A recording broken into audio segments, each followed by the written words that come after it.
All right, guys, welcome back to the GSMC Golf Podcast, brought to you by the GSMC Podcasting Network. If you guys are just joining us, we just talked about a course breakdown and overview of Valhalla and seeing how it plays in relation to this PGA Championship.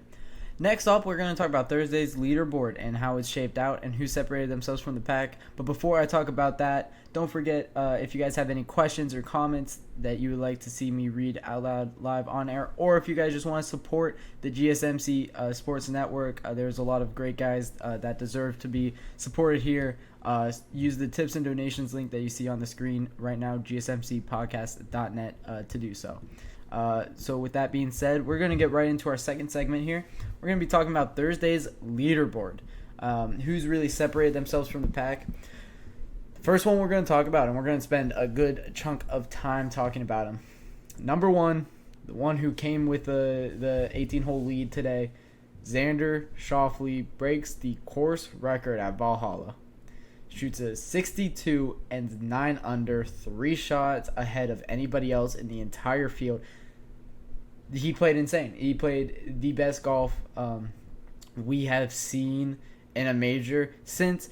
Funny, Xander Schauffele was the last one that shot a 62 in a major. It's only been done 4 times in the entire history of golf. We've been playing major golf for about 108 years or 109 years now. Shot a 62, 9 under. This is an insane round from Xander Schauffele. Everything was working today. He didn't miss fairways. He didn't miss greens. He didn't miss putts. He played out of his mind. I believe he was bogey free. Now I gotta look at his scorecard here to see. He was bogey free. He goes birdies number 2, birdies 4, birdies 5, birdies 7. He birdies 11, he birdies 13, he birdies 15, 16, and then 18. 9 birdies in 18 holes on the second longest par adjusted course. Xander Schauffele, he's playing the best golf he's ever played.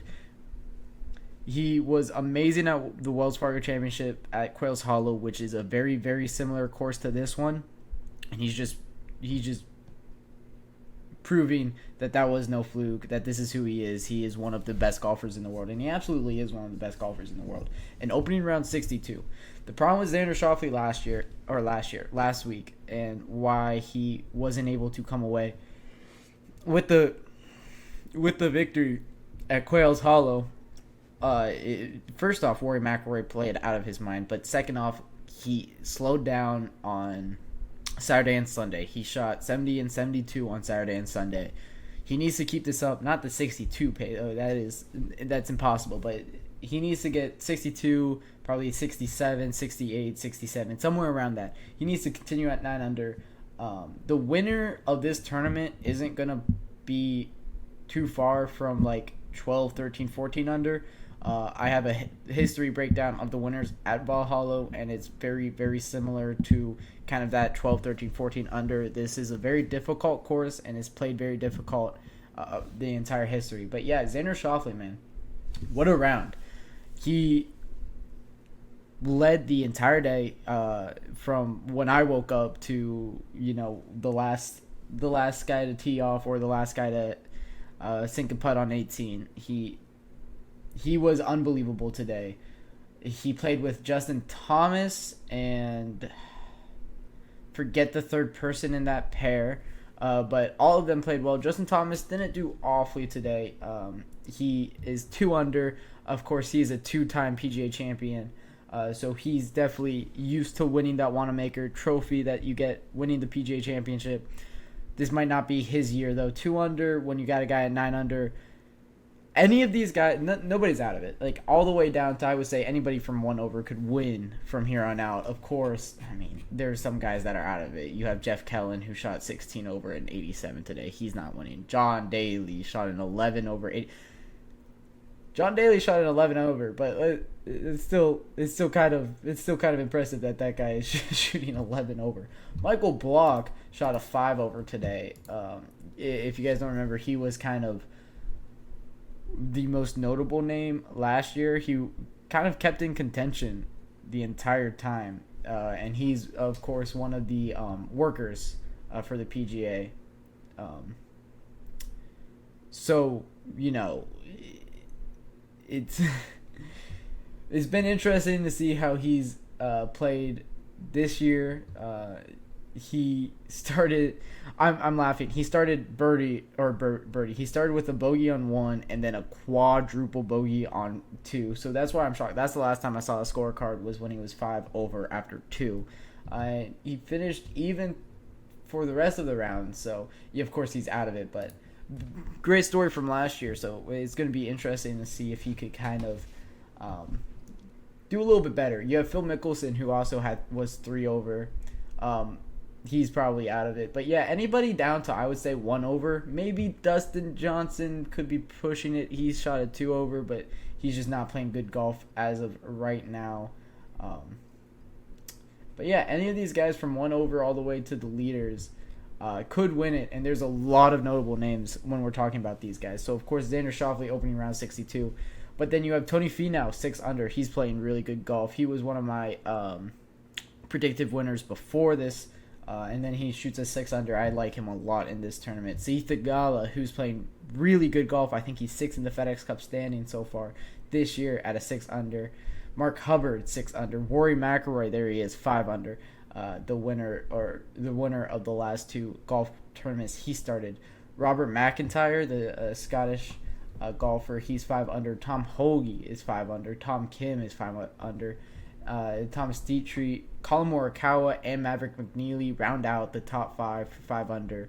And then you have a lot of big names beyond that. You have Brooks Koepka at 4 under. You have Scotty Scheffler. There he is, 4 under. He's going to be teeing off at 7:48 a.m. Central Time tomorrow, so 8:48 Eastern Standard Time tomorrow. It's going to be interesting to see how he does. Of course, he started his round off with an eagle. He goes 2 under for the rest of the 17 holes. He didn't have his best day, but let me tell you, he's still 4 under. He's 5 back of the lead. He's going to be in contention when it comes to Sunday. He's going to be a name to look out for. You have Cameron Smith, who had one of the best rounds of golf that he's had in a very long time at 3 under. Victor Hovland, one of the best rounds of golf we've seen from him this entire year, 3 under. Of course, he was the runner-up last year at this event. Max Homa, 3 under. Kurt Kitayama, Bryson DeChambeau, all at 3 under. You have in the pack of 2 unders, most notably maybe Justin Thomas and Jordan Spieth are both at 2 unders. I have a theory about these two, Justin Thomas and Jordan Spieth. I think they pick a number and they decide, all right, we're going to shoot this to get to the weekend so that we're paired up in through the weekend. Because I swear to God, these 2 players are constantly next to each other in the leaderboard. Every single time I see them playing golf, they're right next to each other. Last week at the Wells Fargo, they were right next to each other. They just pick a number. All right, we're going to go 2 under on this day, go 3 under the next day. We're both going to be 5 under going into the weekend, and then we'll be paired up together. These guys, if you don't know, Justin Thomas, Jordan Spieth are great friends outside of golf, so they love playing together. I swear that they just pick a number and they shoot for it. The amount of times that I see them right next to each other on the leaderboard is crazy. But other great names or other notable names at 2 under, Matt Fitzpatrick, he's there. Cameron Young, he's at 2 under. Patrick Reed's at 2 under. And then you have to round out the rest of the list for probably the most notable guys, John Rahm is 1 under. Patrick Cantley is 1 under. Seb Straka finished even. Wyndham Clark finished even. Will Zalatoris finished even. It looks like the cut line is going to be around 1 or 2 under. The cut line right now, if it were to be the end, it would be that 1 over. All of the guys 1 over and worse would be cut from the event. So I think it's going to be around 1 under or 2 under. You have Jason Day also. He was even after a great week at Quails Hollow. And then 1 over, the most notable name is going to be Tiger Woods. We're going to talk about him in the next segment because he didn't play good golf today, and it's going to be interesting to see if he can play good golf, if he has the ability to. But yeah, that's what the leaderboard's looking like right now. The guys that I really expect to make a charge, of course, I'm going to go for Victor Hovland. He loves difficult courses. Scotty Scheffler, 4 under. He loves difficult courses, and he's just the best golfer in the world. And then Rory McIlroy at 5 under is the one that I'm looking at the most. This is kind of where he was at last week. This is very reminiscent of that tournament. It's very reminiscent course for that tournament. So it was a great day of golf. A lot of guys played very well. Xander Schauffele breaking the course record at Valhalla is unbelievable. So yeah, it set up a very exciting and very notable event going forward here. This PGA Championship has a lot of great storylines, a lot of great things that history is kind of writing on for it.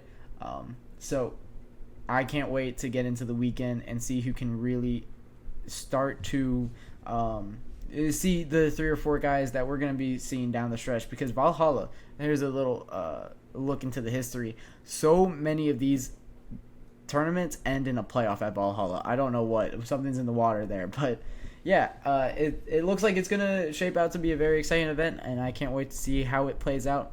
But with that being said, we're going to wrap up our second segment here, and when I get back from my break, we're going to be talking about Tiger Woods, and if I really believe that if he can win another PGA Championship, this would be his 5th.